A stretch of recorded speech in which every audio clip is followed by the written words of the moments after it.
Please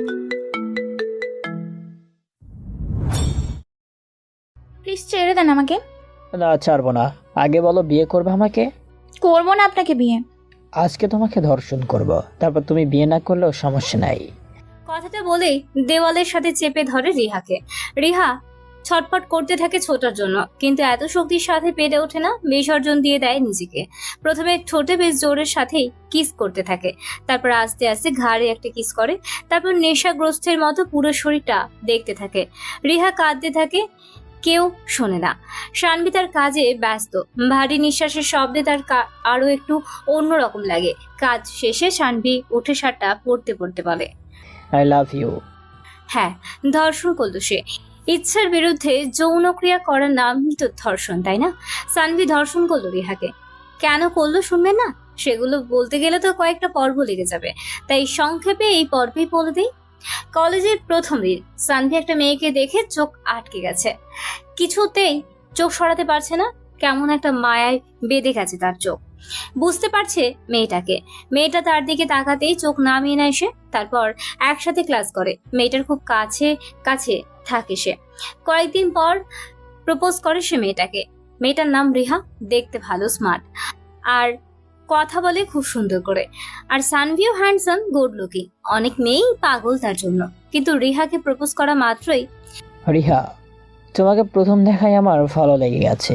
আমি তোমাকে ভালোবেসে ফেলেছি। Will you love me? Riha একটা চড় মেরে বলে, কোনো দিনও না। তোমাকে কেন ভালোবাসবো? Please try you understand. I love you so much. I don't want to understand. Get out from my I area. আজকে চলে যাচ্ছি, কিন্তু আমি তোমাকে ছাড়বো না, মনে রেখো। দেখা যাবে তুমি কি করতে পারো।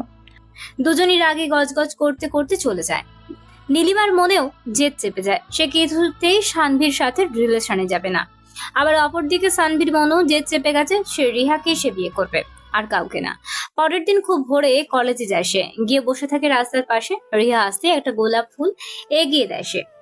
কালকে না মানা করলাম আমার সামনে আসবা না, তাহলে কেন আসছো আবার? ভালোবাসি তাই। তোমার ভালোবাসা তুমি রাখো, আমাকে যেতে দাও। ফুলটা ছুঁড়ে ফেলে দিয়ে চলে যায় রিহা। তার ব্যবহারে কষ্ট পায় সানভি, কিন্তু কিছু বলে না। এরপর থেকে রোজ দাঁড়িয়ে থাকে রিহার জন্য। কিন্তু নীলিমা প্রতিদিনই সানভিকে অপমান করে। সানভির আর গায়ে লাগে না এসব। অভ্যস্ত হয়ে গেছে সে এসব তাই। এভাবেই কেটে যায় কিছুদিন। রিহা রাজি হয় না। তার পর অপমানের পর অপমান করেই যাচ্ছে সানভি। ভাবে তার বাসায় বিয়ের প্রস্তাব দিলে কেমন হয়। প্রায় 2 বছর কেটে যায়। সানভি বাসায় কিছুতেই বলতে পারে না, কিন্তু রিহাকে রোজই প্রপোজ করে। কলেজ লাইফ শেষে ভার্সিটিতে পা রাখে দুজনে। সানভি রিহাকে খুব ভালোবেসে ফেলে, তাই প্রতিদিন রিহার যাওয়ার রাস্তায় দাঁড়িয়ে থাকে আর প্রতিদিন প্রপোজ করে। কিন্তু রিহা রাজি হয় না। এরপর অনার্স শেষ করে একটা ভালো চাকরি পায় সানভি। এরপর রিহার বাসায় বিয়ের প্রস্তাব দেয়। সবাই রাজি, শুধু রিহা ছাড়া। কারণ জেদ। সেই জেদ আজ 5 বছর ধরে পুষে রেখেছে সে। এইভাবে অনেকদিন চলে যায়। রিহা বিয়ে করতে রাজি হয় না। তাই 2 দিন আগে সানভি মনে মনেই প্ল্যান করে, ধর্ষণ করলে তো রিহা তাকে বিয়ে করতে বাধ্য হবে। যদিও গুনহার কাজ, তবু রিহাকে পাওয়ার ইচ্ছা সামলাতে পারেনি সানভি। কয়েকটা দিন পর অপেক্ষা করেই কিন্তু সুযোগ পায় না। আজ ভার্সিটি থেকে ফেরার পথে সানভি দেখে রিহা একা। আশেপাশে কেউ নেই। কিছুটা অজ্ঞান করার তরল তার রুমালে মেখে পেছন থেকে নাকের মধ্যে চেপে ধরে। ব্যাস, কাজ শেষ। এরপর কোলে করে নিয়ে আসে জঙ্গলের মধ্যে একটা পুরনো বাড়িতে। তারপর জ্ঞান ফেরার জন্য অপেক্ষা করে সানভি। কিছুক্ষণ পর জ্ঞান ফিরতে সে সানভিকে সামনে দেখে বলে ওঠে, আপনি এখানে কেন? আর আমি কোথায়? সানভি পকেট থেকে গোলাপ ফুলটা বের করে হাঁটু মুড়ে বসে পড়ে। তারপর বলে, I love you Riha. Will you marry me? Never. তাহলে তুমি ভালোভাবে মানবে না, তাই তো? আর কোনোভাবে বললে তুমি কোনোভাবে বলা বাকি রেখেছো? রিয়া, প্লিজ রাজি হয়ে যাও, নইলে খারাপ কিছু হবে আজকে। কি খারাপ করবি তুই? ধর্ষণ করবো তোকে। কি করবি তুই? তোর মতো ছেলের কি বা করতে পারে? কি করি নাই তোর জন্য বল? প্রতিদিন ফুল হাতে দাঁড়িয়ে থাকছি। হাজারো অপমানের পরও কিছু বলি নাই। ঝড় বৃষ্টি সব কিছু অপেক্ষা করে তোকে একটু দেখার জন্য ছুটে গেছি। কয়টা থাপ্পড় খাইছি খেয়াল নাই, তবুও কিছু বলি নাই। তোর বাসা থেকে আমার বাসা প্রায় 2 কিলো, তবুও প্রতিদিন তোকে দেখার জন্য ছুটে গেছি। তারপরেও তুই বুঝিস না কতটা ভালোবাসি তোকে। একটা দিনও তুই আমার সাথে ভালো ব্যবহার করিস নাই। এরপর তোর বাসার বিয়ের প্রস্তাবও দিচ্ছি, সবাই রাজি তুই ছাড়া। এবার বল কি করব তোকে। আমি তোকে ভালোবাসি না, বাসি না, যা করার কর। সানভি এবার রেগে গিয়ে বলে। এতদিন আমার ভালো রূপ দেখছোস, এবার দেখবি খারাপ রূপ। ঝাঁপিয়ে পড়ে রিহার ওপর। তারপর তো বাকিটা প্রথমেই বললেন। এই হলো কাহিনী, চলুন বাস্তবে ফিরি। সানভি রিহার দিকে কাপড় ছুঁড়ে মেলে পড়ে। এবার বল বিয়ে করবি না?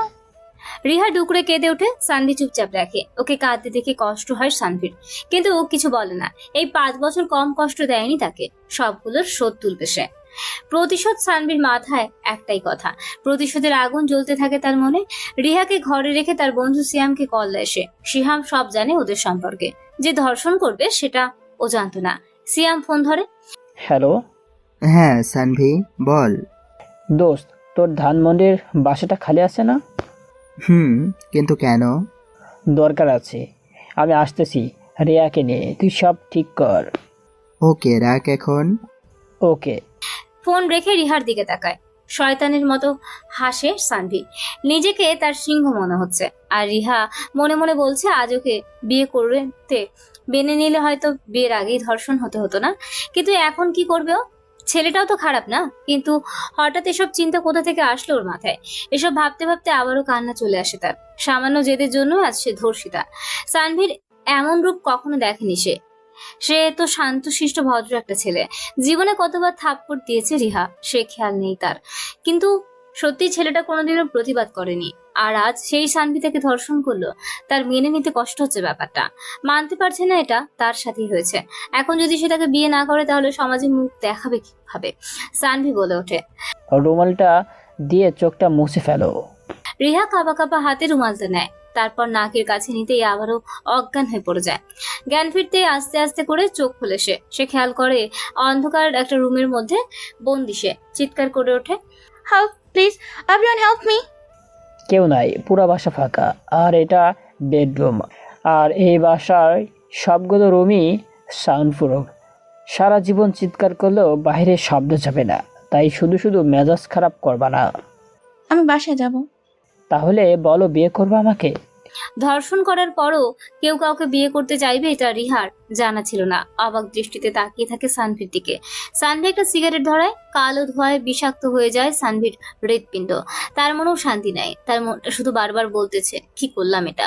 অবশেষে ধর্ষণ এতটাই তীব্র নেশা ছিল রিহার প্রতি। সানভি আবারও বলে, কি হলো, বলো বিয়ে করবা? করব। কোনো উপায় না পেয়ে রাজি হয়ে যায়, কারণ আজ সে ধর্ষিতা। এটা জানার পর কেউ তাকে বিয়ে করবে না, কিন্তু এই ছেলেটা তাকে বিয়ে করতে চাইছে। তাছাড়া ওকে বিয়ে করলে কেউ জানবে না এসবের। এইসব ভেবে রাজি হয়ে যায় সানভি। এবার ধমক দিয়ে বলে ওঠে, সে রাজি হইলা ধর্ষণ হওয়ার পর, আগে রাজি হইলে কি হতো? জানি না, বাট তোমাকে কোনোদিনও স্বামী হিসেবে মেনে নিব না। শব্দ করে হেসে ওঠে সানভি। রিহা ভয়ে কাঁপতে থাকে। সানভি রিহার কাছে চলে যায়। রিহা ঠোঁটের দিকে আগাতেই নেশা গ্রাস করে তাকে। আলতো করে একটা লিপ কিস করে রিহা ঠোঁটে। তারপর রিহার বাসার সামনে চলে আসে তাকে। রিহা বাসায় ঢুকেই বাথরুমে চলে যায়। দেখতে থাকে সানভির দেওয়া অগোচরের দাগগুলো। খুব জোরেই কাঁদতে থাকে, বাইরের শব্দ পৌঁছায় না। অনেকক্ষণ ধরে একটা শাওয়ার নেয়। শাওয়ার শেষে বাবার রুমে যায় রিহা। বাবা, একটা কথা ছিল। কি কথা? সানভির সাথে বিয়ে পাকা করো, ওকে বিয়ে করব। কিন্তু ওরা তো মানা করে দিছে তোকে বিয়ে করবে না।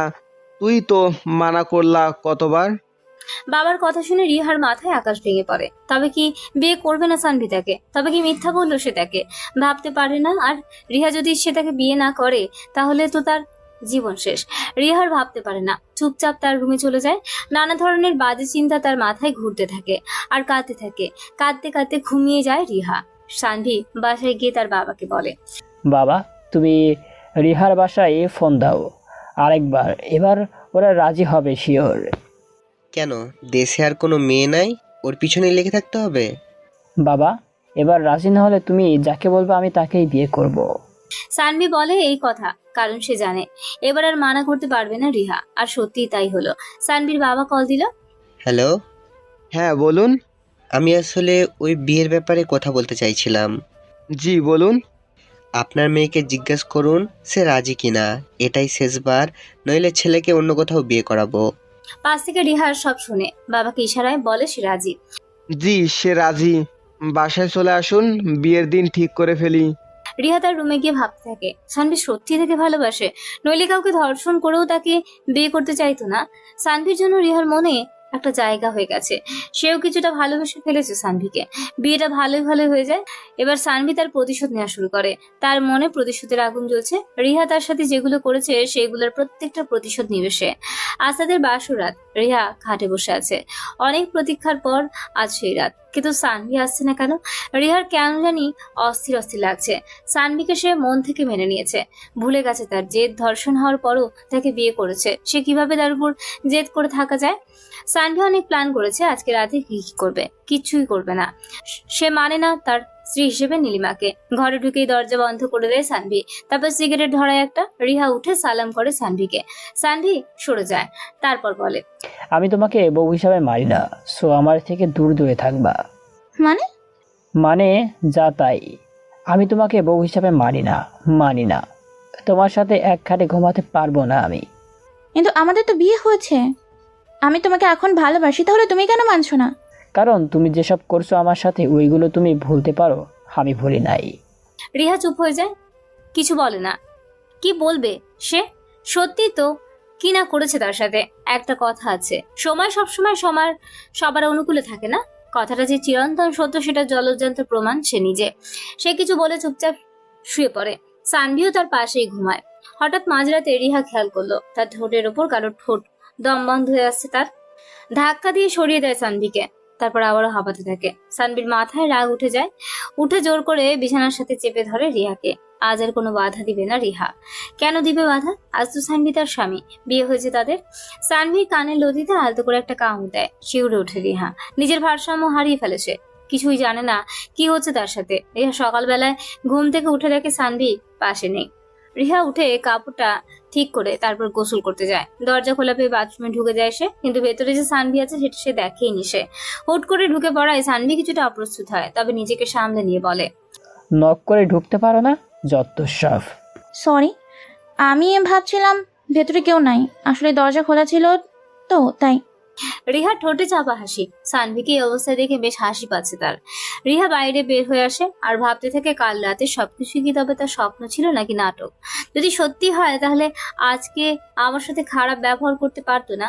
তবে কি শুধুই আমার দেহটাকেই ভালোবাসে? সে মন থেকে কি মুছে ফেলেছে, নাকি জেদ, অভিমান আর কষ্ট, কোনটা? আনমনে ভাবতে থাকে রিহা। হঠাৎ সানভির ডাকে ঘোর কাটে তার। পেছনে তাকাতেই সানভি বলে ওঠে, আমার গোসল শেষ, গোসল করে নাও, মা এসে ডেকে গেছে একবার। আচ্ছা। এমন কড়া কথা শুনে রিহার মেজাজ খারাপ হয়ে যায়। মনে মনে বলে, যদিও এই বিয়েটা না করতো তাহলে হয়তো ওর মাথা ফাটিয়ে দিতাম আমি, কিন্তু স্বামী তো, তাই আর পারি না। একটা কথা কিছুতেই বুঝতে পারে না সে, যেই ছেলেকে দেখলেই তার গা জ্বলতো, আজ তার একটু ভালোবাসা পাওয়ার জন্য পাগল সে। কেন হলো এমন? খুব অদ্ভুত কথা ঘুরতে থাকে তার মাথায়। নিজেকেই ছোট মনে হয় নিজের কাছে। ওদিকে সানভি পাঞ্জাবি আর জিন্স পরে বসে আছে, অপেক্ষা করছে রিহার জন্য। রিহা কখন বেরোবে, তারপর খেতে হবে। অনেকক্ষণ হয়ে গেল, বেরোচ্ছে না কেন? অধৈর্য হয়ে পড়ে সানভি। দরজার কাছে গিয়ে বলে, আর কতক্ষণ লাগবে গোসল করতে? এত সময় লাগে নাকি? 5 মিনিট অপেক্ষা করুন। প্রায় 10 মিনিট হয়ে যায়, রিহা বের হয় না। সানভি বেশ রেগে যায়। দরজার সামনে গিয়ে দাঁড়াতেই রিহা বের হয়। আচমকা সানভি চলে আসায় রিহা বেশ ভয় পেয়ে যায়। সানভির সব রাগ চলে যাচ্ছে। সবুজ শাড়িতে রিহাকে দেখে চুলগুলো দিয়ে পানি পড়ছে এখনো, একদম ফ্রেশ। রিহাকে আবারও দেখলো সানভি। সেই প্রথম দিন যেমন দেখেছিল আজ আবারও সেই রিহাকেই খুঁজে পেল সানভি। রিহা বড় সড়ো ক্রাশ খাইছে নীল পাঞ্জাবিতে সানভিকে দেখে। পারফিউমের ঘ্রাণ পাগল করে দিচ্ছে তাকে। সানভি নিজেকে সামলে নিয়ে বলে, চলো। হুম। এরপর দুজনেই নিচে চলে যায়। সিঁড়ি দিয়ে নামার সময় রিহা হঠাৎ সানভির হাতটা শক্ত করে চেপে ধরে। সানভি ছাড়ানোর চেষ্টা করে না, কারণ বাড়ির সবার নজর তার দিকেই। সে কোনোভাবেই বুঝতে চায় না সে যে তাকে মেনে নেয়নি। সবাই যেন থমকে গেছে তাদেরকে দেখে। একটা পারফেক্ট জুটি তারা, আর দুজনকে বেশ ভালো মানিয়েছে। নিচে নামতেই সানভির ছোট বোন রিহার হাত ধরে নিয়ে বসায় খাওয়া টেবিলে। সানভির মা বাবা রিহাকে নিয়ে ব্যস্ত। সবাই তার খোঁজ খবর নিচ্ছে, খাওয়াচ্ছে, আর সানভির প্লেট খালি। তার দিকে কারো নজর নেই। সানভি বলে ওঠে, বইয়ের দিকে সবার নজর, আর আমার প্রতি কারোর খেয়ালই নাই। আরে তোর খেয়াল তো গত 22 বছর ধরেই নিয়ে আসছি, এবার থেকে ওর নিব, বুঝছিস?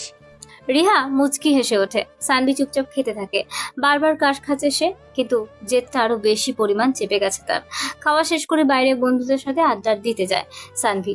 আর রিহা তার ননদ আর শাশুড়ি মার কাছ থেকে সানভির গল্প শুনতে থাকে। সানভির মা বলে, ছেলেটা আমার খুব ভালো, কিন্তু হঠাৎ করে কি হয়ে গেছে জানি না। আগে দেখতাম রোজ গালে হাত দিয়ে বাসায় ফিরত, বুঝতাম না কেন এমন করতো।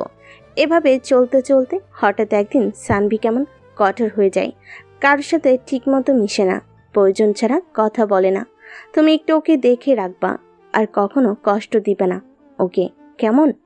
কখনো দিব না মা। রিহা তাকে আপন মায়ের মতোই মনে করে। তার কোলে মাথা রেখে আরো হাজারো গল্প শুনতে থাকে। কি কি করতে পছন্দ করে সানভি, কি খেতে পছন্দ করে ইত্যাদি। ছোটবেলার কাহিনী শুনতে গিয়ে হাসতে হাসতে পেট ব্যথা হয়ে যায় রিহার। সানভি বন্ধুদের মাঝে যেতেই সবাই বলে উঠলো, অভিনন্দন, অবশেষে পাইলি তাকে। পেলাম, তবে অনেক কিছুর পর। অনেক কিছুর পর মানে? আরে অনেক কিছুর পর মানে বুঝিস না, পুরো 6 বছর ধরে ঘুরতাছি আর আজ পেলাম তাকে। ঠিক বলেছিস, মেয়েটা যা যেতে 6 বছর কেউ পেছনে ঘোরার পরও তাকে মেনে নেয় না, কিন্তু এখন কিভাবে মানলো? আর বলিস না, বিয়ের প্রস্তাব দিছিলাম বাসায়, তাই আর মানা করিনি। যা হয়েছে ভালো হয়েছে। আজকে কিন্তু তোর পক্ষ থেকে ট্রিট চাই। কালকে তো পেট পুরে খাইছিস, আবার আজকেও খাবি, এখন আবার কিসের ট্রিট? আমি ওইসবের মধ্যে নাই। দোষ, ট্রিট লাগবে না, শালি আছে 2টা, একটা ভাউ কইরা দিস। শালা লুচ্চা। তারপর আড্ডা দিয়ে বাসায় ফিরে সানভি। রিহার বাবা বাসা থেকে লোকজন এসেছে, সবাইকে খাওয়ানো হচ্ছে। সানভি তার রুমে চলে যায়, গিয়ে দেখে রিহার বাবা মা বসে আছে রিহার পাশে, আর মেয়েটা কাঁদতেছে। সানভি গিয়ে সালাম করে তাদেরকে, নানান কথা শুনতে থাকে তাদের। রিহার প্রতি তার এতটাই জেদ চেপে গেছে যে তার ভালো কথা বললেও তার খারাপ লাগে, কিন্তু মেয়েটা এতটাই সুন্দর যে বারবার চোখ আটকে যায়, তখন চাইলেও চোখ ফেরাতে পারে না। সারাদিন কেটে যায় ব্যস্ততায়। সন্ধ্যার দিকে রওনা দেয় তারা। রিহার বাসায় কালকের দিনটা থাকতে হবে, তারপর রাতে আবারও চলে আসবে। সানভি আর রিহার জন্য আলাদা গাড়ি। সানভি ড্রাইভ করতে জানে, তাই সে নিজের গাড়ি চালাচ্ছে, আর পাশে বসে আছে রিহা। রিহার খুব রাগ হয়, পাশের মানুষটা যেন একটা রোবট, কোনো কথাই বলছে না। কিছু দূর যেতেই সানভি হঠাৎ গাড়ি ব্রেক কষে। রিহার দিকে তাকায়, বাইরের বাতাস এসে রিহার চুলগুলোকে এলোমেলো করে দিচ্ছে। সানভির ইচ্ছা হয় চুলগুলো গুছিয়ে দিতে। রিহা বুঝতে পারে না হঠাৎ মাঝ রাস্তায় গাড়ি কেন থামালো।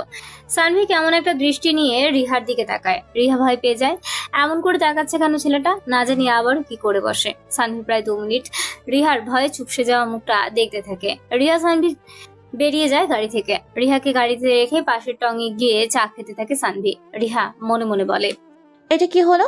আমাকে রেখে চা খেতে চলে গেল। দাঁড়াও, দেখাচ্ছি মজা আজকে। রিহা গাড়ি থেকে বেরিয়ে সানভির দিকে আগায়। কেন জানি খুব ভয় করছে তার, তবু এগোছে। রিহা গিয়ে সানভির পাশে বসে। সানভি একটু সরে বসে। রিহার মনে মনে বলে, ভাব নিতেছে, দাঁড়াও দেখাচ্ছি মজা। রিহা সবার সামনেই সানভির গালে একটা কিস করে বসে। সবার সামনেই বলতে দোকানদারের মামা ছিল শুধু। সানভি স্তব্ধ হয়ে যায়। কি করলো ও এটা সবার সামনে? বুঝতে পারছে না এত সাহস কোথা থেকে পেল ও।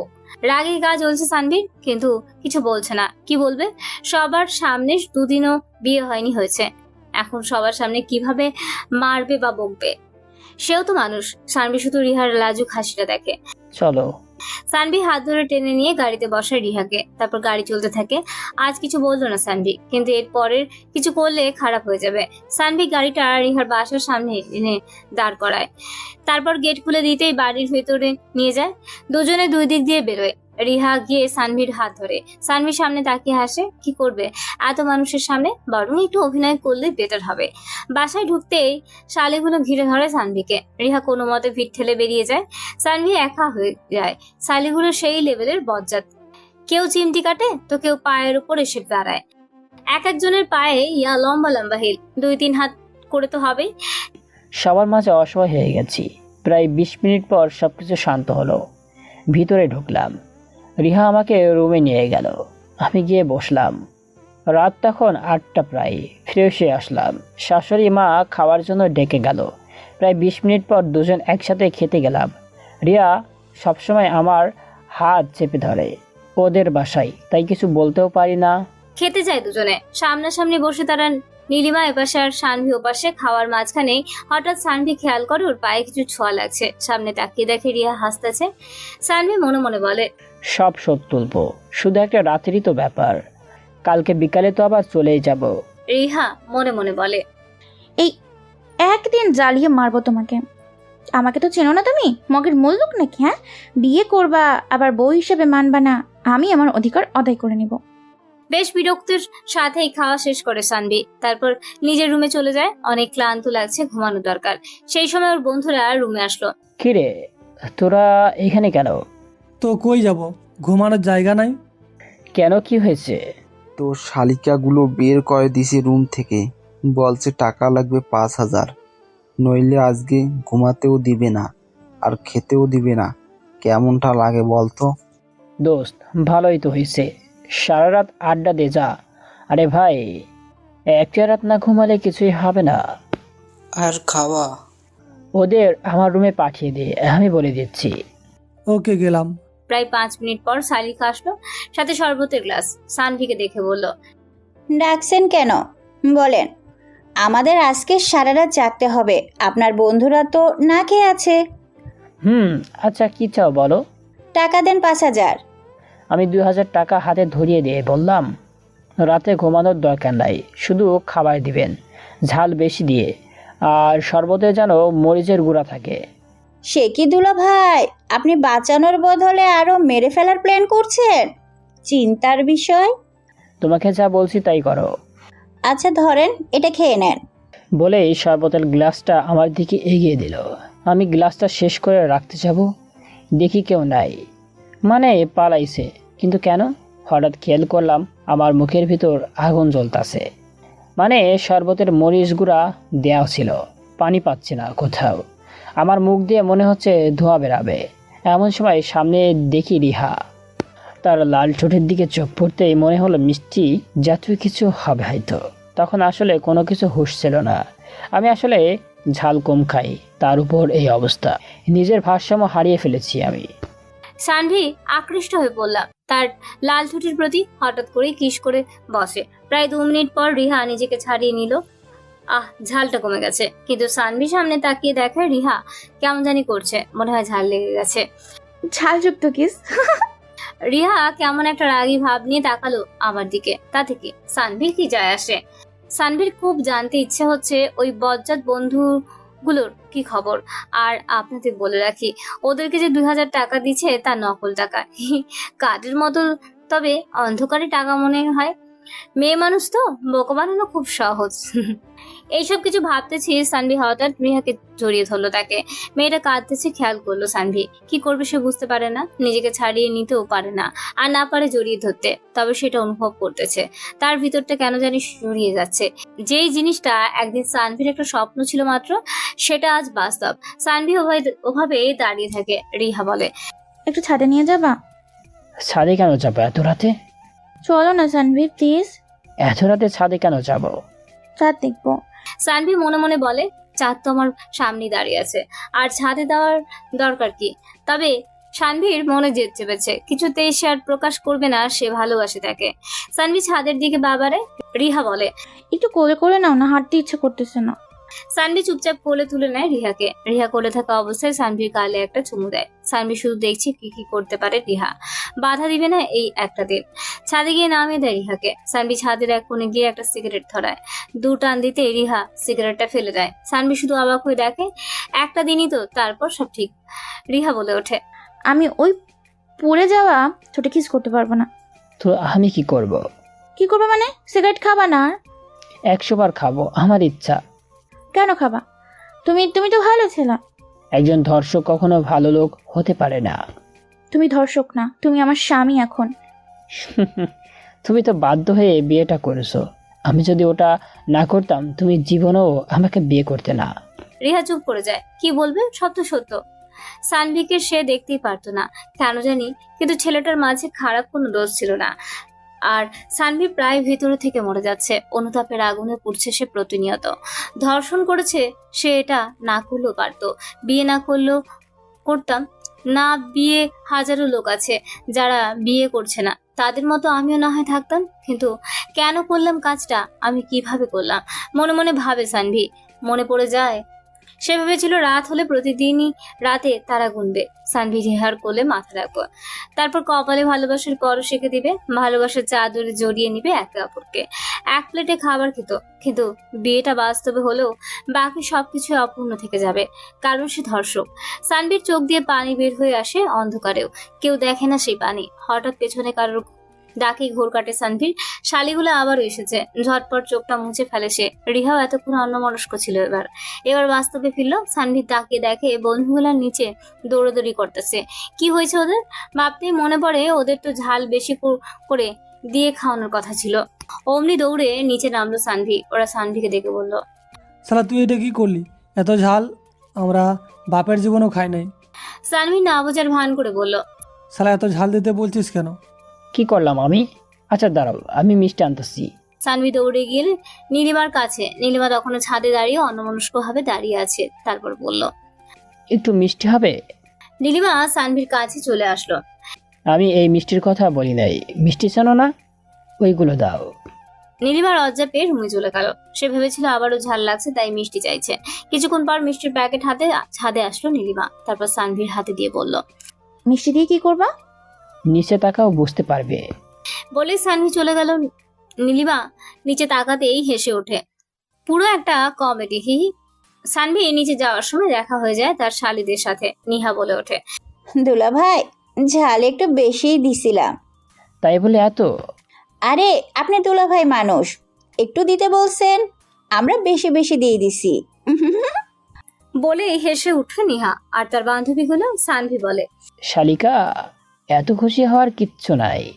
টাকাগুলো একটু ভালো করে চেক করো, হাসি ফুরিয়ে যাবে। মানে? ওগুলো টাকা না, শুধু কার্ড।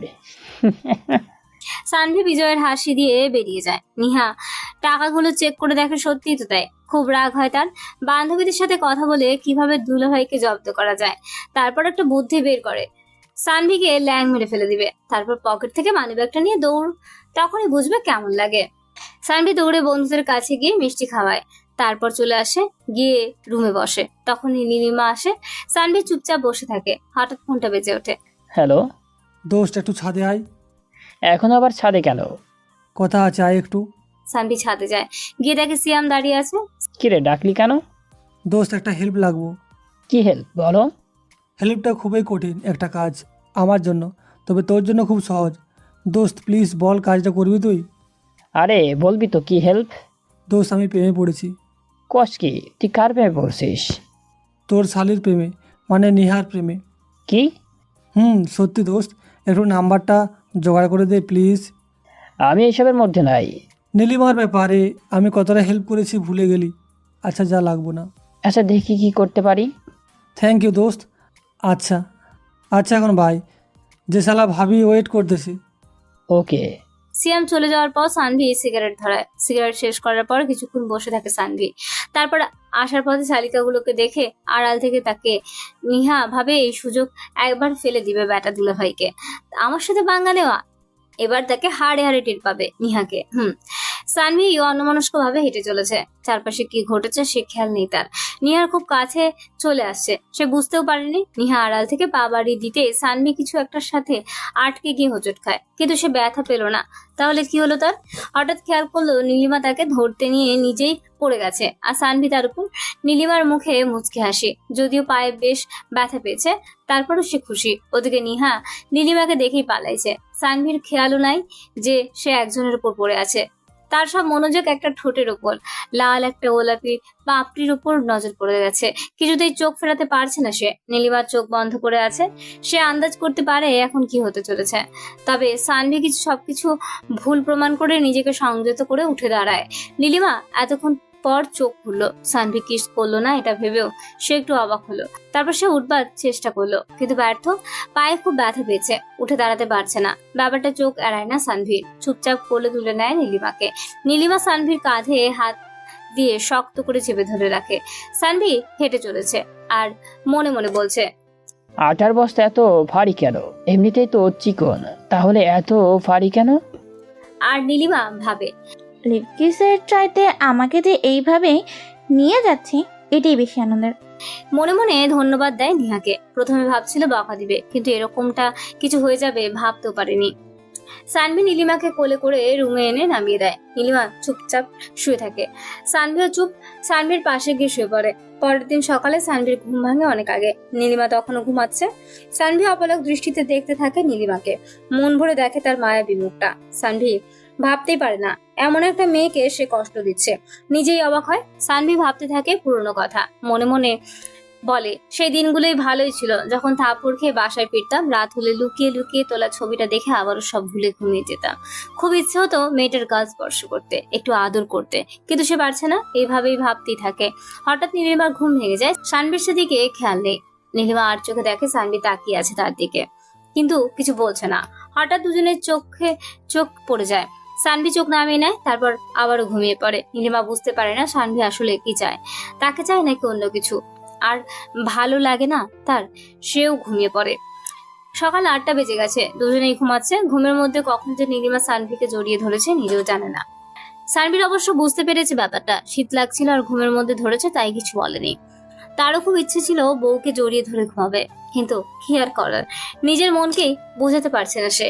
একবার ভাবে নীলিমা তার সাথে কি কি করেছে, আবারও ভাবে সেও তো কম কিছু করেনি। মনে মনে আফসোস করে। আগে শীতকালে পোস্ট দিতাম, এই শীতে বউ চাই, কারণ জড়িয়ে ধরে ঘুমাবো, তাতে শীত কম লাগবে। আর এখন বউ থাকতেও কিছু করতে পারি না, আমার কপালটাই খারাপ। সানভি নীলিমাকে রেখে উঠে চলে যায়, গিয়ে ফ্রেশ হয়ে আসে। একটু পর শালিগুলো আসে, এরপর নিচে নিয়ে যায় সানভিকে। সানভি মাথায় আবারও আর এক চিন্তা ঢুকেছে, শালিকার নাম্বারটা নিতে হবে। এই সিয়ামটাও না, শালাই আমার এই বিয়েতে এসে মেয়ে পছন্দ করে ফেললো, তাও আবার আমার শালিকাকে, আর আমি তার নাম্বার এনে দেবো। ভাবতেই হেসে ওঠে সানভি। সানভি গিয়ে দেখে বন্ধুরা বসে আছে। সানভি গিয়ে তাদের পাশে বসে। সিয়াম খোঁচে মেরে বলে, নাম্বার আসছিস? আরে বেড়া থাম, আমি দিব নে, এখন সবকিছু গোলমাল করে দিস না। আচ্ছা, ব্যবস্থা কর। ওকে। দুলা ভাই কি খাবেন বলুন? না বেশি কিছু না, 1 গ্লাস পানি হলেই চলবে। আর আপনারা আমরাও তাই। কি খাবেন বলুন? আপনার নাম্বারটা হবে? সবাই কেমন চোখ বড় বড় করে তার দিকে তাকায়। সানভি মাথা নিচু করে ফেলে। মান সম্মান বুঝে আজকেই সব শেষ। শালার সিয়ামটাও পারে, ওকে বলছি আমি জোগাড় করে দিব, বাট ওর সহ্য হয় না। এখন যদি কিছু হয় তো আমি দায়ী না, মর তুই শালা। মনে মনে বলে সানভি। ওদিকে নিহত আকাশ থেকে বলল, ছেলেটা তার কাছে সরাসরি নাম্বার চেয়ে বসলো, যেখানে কলেজের ছেলেরা তার দিকে তাকানোর সাহস পায় না। আসলে নিহা একটু না একটু অনেকটাই রাগী। তার মুখের অবস্থা দেখে বোঝাই যাচ্ছে এবার ভূমিকম্প কিংবা বড়সড় ঝড় আসতে চলেছে। নিহা চোখ রাঙিয়ে বলে, আপনি ছাদে আসুন। সিয়াম সানভির হাতে একটা চিমটি দিয়ে বলে, তুইও আয়, ভয় লাগতেছি। শালা আমি দিতে চাইছিলাম, ভালো লাগেনি, এখন যা একা একা ছাদে, তুই মর আমি নাই। সিয়াম বেচারা একবার নিহার দিকে তাকায়, তো আবারও সানভির দিকে তাকায়। কি আর করার, একা একাই ছাদে যায়। নিহাও কিছুক্ষণ পর চলে যায়। সিয়াম একটু চুপচাপ হয়ে দাঁড়িয়ে আছে। খুব লাগছে তার, এমন পরিস্থিতিতে কখনো পড়েনি সে। অন্যজনের জন্য অনেক মেয়েকে রাজি করিয়েছে, বাট নিজের বেলায় কিছুই করতে পারে না। হঠাৎ কারোর পায়ের আওয়াজ পায় সে। নিহা এসেছে মনে হয়, এই ভেবে ঘুরে পেছনে তাকায়। তাকিয়ে দেখে নিহা। নিহার চোখে রাগ স্পষ্ট। সিয়াম বলে, ছাদে কেন ডাকলেন?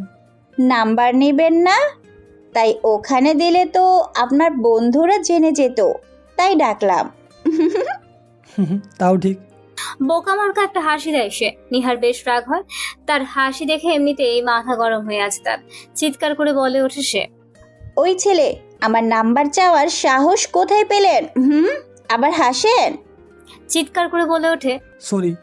শুধু দুলা ভাইয়ের বন্ধু বলে কিছু বললাম না, তা না হলে আজ আর বাসায় যাওয়া লাগতো না। সিয়াম মাথা নিচু করে দাঁড়িয়ে থাকে। কিছুক্ষণ ঝেড়ে নিহা চলে যায়। একটু পর সানভি আসে সিয়ামের কাছে। কিরে দোস্ত, কিছু হইলো? দিছে কিছু? দিছে। কি দিছে দোস্ত? ঝাড়ি আর হুমকি। ও আচ্ছা, লেগে থাক, হয়ে যাবে। আচ্ছা। সানভি তার রুমে চলে যায়। গিয়ে দেখে নীলিমা গোসল করে আসছে, মাথায় এখনো চুল ভেজা। সানভি আবারও ক্রাশ খায় নীলিমাকে দেখে, কিন্তু কি আর করবে, কিছুই করার নেই। নিজের মনে যে অনুতাপ আর রাগ, তার সবটাই ঝাড়তেছে নীলিমার উপর। তবে সে তো আর পারে না কাউকে ইগনোর করতে, তাও আবার সবচেয়ে প্রিয় মানুষটাকে। সানভি কিছু না বলে বিছানায় বসে নীলিমা বলে, সানভি, আমি সরি বলছি তো, তারপরে এমন কেন করছো তুমি? আমাকে ভালোবাসো না? তাহলে বিয়ে করলে কেন? ছেড়ে দিতে রাস্তায়। আমি চাই না কেউ কষ্টে থাকুক, লাঞ্ছনা আর অপমান নিয়ে। খুব সুখে রাখছো তাই না? এর সাইডে মরে গেলেও ভালো হতো। সানভি চলে যায় রুম থেকে। নীলিমা কাঁদতে থাকে। কেন এই জীবন তার? সে তো এটা চায় না। সে তো চায় সানভিকে ভালোবাসতে, আর সানভিও যেন তাকে আগের মতো ভালোবাসে। তাহলে কেন এমন? আজ কেন এইভাবে কষ্ট পেতে হচ্ছে? হ্যাঁ, সে মেনে নিচ্ছে জেদের বশে দুজনেই খুব খারাপ কিছু করে ফেলেছে। তাই বলে কি বিয়ের পরে সব হবে? কেন? নীলিমা চিৎকার করে কাঁদতে থাকে। কেউ শোনে না তার কান্না। সানভি চলে যায় ছাদে, একা একা বসে থাকে। সকালের রোদটা গায়ে লাগতেছে, তার মনটাও খারাপ। সেও তো চাইছে নীলিমাকে ভালোবাসতে, কিন্তু পারছে না। একটা বাধা সব সময় তাকে আটকাতে চাচ্ছে। আসলে সে তো পারে না কারোর উপর রাগ করে থাকতে। আর সেখানে নিজের বিয়ে করা বউ, যার পেছনে পুরো সাতটা বছর ঘুরেছে শুধু একটা বার ভালোবাসি শোনার জন্য। আর আজ সে তার বউ, অথচ এত কাছ থেকেও তারা অনেক দূরে। চোখ দিয়ে দুফোঁটা পানি গড়িয়ে পড়ে সানভির। নিজেকে খুব ছোট মনে হয় নিজের কাছে। সানভি খেয়াল করেনি সিয়াম কখন তার পেছনে এসে দাঁড়াইছে। সিয়াম সানভির কাঁধে হাত রাখে। সানভি চমকে ওঠে, পেছনে তাকে দেখে সিয়াম। সানভি সিয়ামকে জড়িয়ে ধরে কাঁদতে থাকে। সিয়াম বুঝতে পারে না কি হয়েছে। এর আগে কখনো সানভিকে এভাবে কাঁদতে দেখেনি। কি হলো তার বুঝতে পারে না সিয়াম। কিছু না বুঝতে পেরে সিয়ামও সানভিকে জড়িয়ে ধরে। সানভি, কি হয়েছে তোর? কাঁদছিস কেন? কিছু না, কি হবে? কিছুই হয় নাই। তাহলে কাঁদছিস কেন? এমনি। আচ্ছা, কান্না থামা, কেউ চলে আসবে। সানভি নিজেকে সামলে নেয়। ওদিকে নীলিমা কেঁদেই চলেছে। সবাই ভাবছে সবাইকে ছেড়ে চলে যাবে, তাই কাঁদছে। নীলিমাকে তার মা তার রুমে নিয়ে যায়। সানভিও নিজের রুমে গিয়ে গোসল করে, তারপর চলে যায় খাওয়ার টেবিলে। দেখে সবাই বসে আছে, নীলিমাও আছে। সানভি গিয়ে পাশের চেয়ারটায় বসে, কারণ একমাত্র ওই চেয়ারটাই খালি ছিল। তারপর খেতে শুরু করে। সবাই নানা গল্প করতে থাকে। সানভি শুধু শোনে। নীলিমাকে খেয়াল করছে সে। খুব একটা খাচ্ছে না নীলিমা। সানভি নিজেও খুব একটা খাচ্ছে না, আর নীলিমার কথাই বা কি হবে। খাওয়া দাওয়া শেষ করে সানভি রুমে গিয়ে আবারও ঘুমিয়ে পড়ে। খুব ঘুম পাচ্ছিল তার, তাই ঘুমিয়ে পড়ে। সারাদিন আর দেখা হয়নি নীলিমার সাথে, হবে কিভাবে? সানভি তো ঘুমিয়েছিল। বিকেলে ঘুম ভাঙতে দেখে সবাই এসে গেছে। সানভি ফ্রেশ হতে যায়, গিয়ে ফ্রেশ হয়ে বাবার সাথে আড্ডা দেয়। এভাবে সন্ধে হয়ে যায়। এবার যেতে হবে তাদেরকে। নীলিমা তার বাবা মাকে জড়িয়ে ধরে কাঁদতে থাকে। সানভি এই ব্যাপারটা খুব খারাপ লাগে। আরে ভাই, যাবি তো যা, তাতে আবার কাদার কি আছে? 2 দিন পর তো আবার আসবেই। চরম মাত্রায় রাগ ওঠার আগেই নীলিমাকে নিয়ে গাড়িতে উঠে বসে। গাড়িতে উঠে বসে দুজনে নীলিমা কেঁদেই চলেছে। গাড়িটা নিয়ে বেরিয়ে পড়ে তারা। সবার আগে বাসা থেকে বের হতেই নীলিমা কান্নার আরো বেড়ে যায়। সানভির রাগ মাথায় উঠে যায়। ধমক দিয়ে বলে, চুপ করো, এতে কাদার কি আছে? ধমক খেয়ে নীলিমা চুপ হয়ে যায়, ফুফিয়ে কাঁদতে থাকে। এটা আরো বিরক্তিকর লাগে সানভির কাছে। প্লিজ থামবে? তাহলে একবার বলো ভালোবাসি। কখনো বলবো না। আমি আদায় করে নিব, টেনশন নিও না। আবারও কাঁদতে শুরু করে নীলিমা। সানভি উপায় না পেয়ে কানে হেডফোন গুঁজে দিয়ে হার্ড রকের একটা গান শুনতে থাকে। এরকম গান কখনো শোনে না সে, একটু ভালো লাগে না তার, অসহ্য লাগে। কিন্তু আজকে গান ভালো লাগতেছে। কানের কাছে কান্নার শব্দ শোনা চাইতে গান শোনা অনেক ভালো। হঠাৎ নীলিমা হেডফোনটা খুলে দেয়। সানভি আবারও কানে নেয়। নীলিমা আবারও খুলে দেয়। এভাবে কিছুক্ষণ করার পর সানভি গাড়ি দাঁড় করায়। সমস্যা কি তোমার? কিছু বলছি না বলে কি ভাবছো তোমাকে আমি মেনে নিয়েছি? আর একবার যদি কান্নার শব্দ পাই তাহলে খারাপ হয়ে যাবে। হঠাৎ নীলিমা সানভির কাছে চলে আসে। সানভি কিছু বুঝে ওঠার আগে নীলিমা কিস করতে শুরু করে। সানভি নিজেকে ছাড়িয়ে ঠাস করে একটা চড় মারে নীলিমাকে। তারপর গাড়ি স্টার্ট করে। নীলিমা বাইরের দিকে তাকিয়ে কাঁদতে থাকে, শব্দ করে না, শুধু চোখ দিয়ে পানি পড়তেছে। সে ভুলে গিয়েছিল সানভি তাকে মেনে নেয়নি। তারপরেও সে কেন কিস করলো নিজেও ভেবে পায় না। খুব কষ্ট হয় তার। ওদিকে সানভি চোখ দিয়ে পানি বের হলেও মন থেকে রক্ত বের হচ্ছে। নিজের হৃৎপিণ্ড থেকে নিজেই আঘাত করেছে। ক্ষতটা তার মনে হচ্ছে। বাইরে যতই বলুক ভালোবাসি না, কিন্তু মন থেকে তো নীলিমাকেই ভালোবাসে। সারা পথ আর কোনো কথা হয়নি। দুজন দুজনকে আর দেখেওনি। চুপচাপ বাসায় চলে আসে। ঘরে গিয়ে শাশুড়িকে সালাম করে নীলিমা। তারপর মায়ের বুকে লুটিয়ে পড়ে। সানভি সোজা রুমে চলে যায়, গিয়ে ফ্রেশ হয়। নীলিমাকে কোথাও দেখতে পাচ্ছে না, হয়তো আম্মুর কাছে। এই ভেবে তার মায়ের রুমের দিকে পা বাড়ায়। রুমের কাছাকাছি যেতেই নীলিমার কণ্ঠ শুনতে পায়।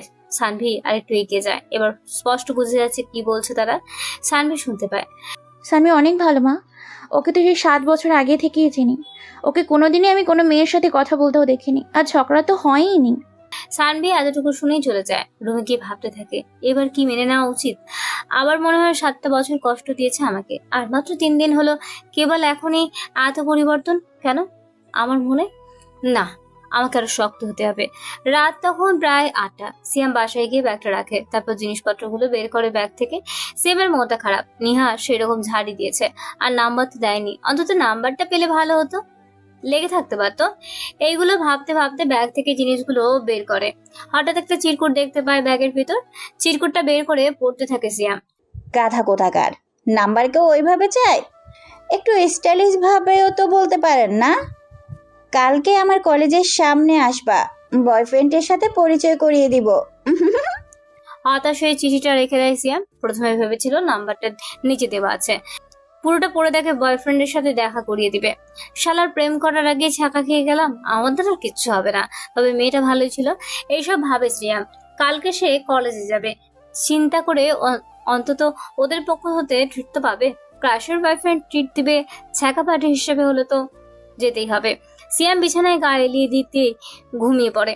ওদিকে সানভিও বেশ ক্লান্ত, সেও ঘুমিয়ে পড়ে। নীলিমা খাওয়ার জন্য ডাকতে এসে দেখে সানভি ঘুমাচ্ছে, তাই বিরক্ত করে না, নিজেও না খেয়ে ঘুমিয়ে পড়ে। হঠাৎ গভীর রাতে ঘুম ভেঙে যায় সানভির। নীলিমার দিকে তাকায় সে, একদম বাচ্চাদের মতো ঘুমাচ্ছে নীলিমা। সানভি নীলিমার গালে হাত রাখে, নীলিমা কেঁপে ওঠে, ঘুম ভেঙে যায় তার। তবুও চোখ বন্ধ করে রাখে। সানভি নীলিমার মাথায় হাত বুলিয়ে দেয়। নীলিমার চুলগুলো খুব ভালো লাগে সানভির, বলতে পারে চুল দেখেই প্রেমে পড়েছিল। সানভি আলতো করে একটা চুমু দেয় কপালে, তারপর শুয়ে পড়ে আবারও। নীলিমার চোখ দিয়ে পানি বের হয়ে যায়। সে জানে সানভি তাকে কতটা ভালোবাসে। শুধু এই জেদের কারণেই আজ সানভি তার থেকে অনেক দূরে, এত কাছে থেকে তবুও করিনি খেয়াল তোমার আমার মাঝে অদৃশ্য দেওয়াল। তোমাকেই বুঝি খুঁজেছি আমি এতকাল, এত ঝলকে বদলে গেল।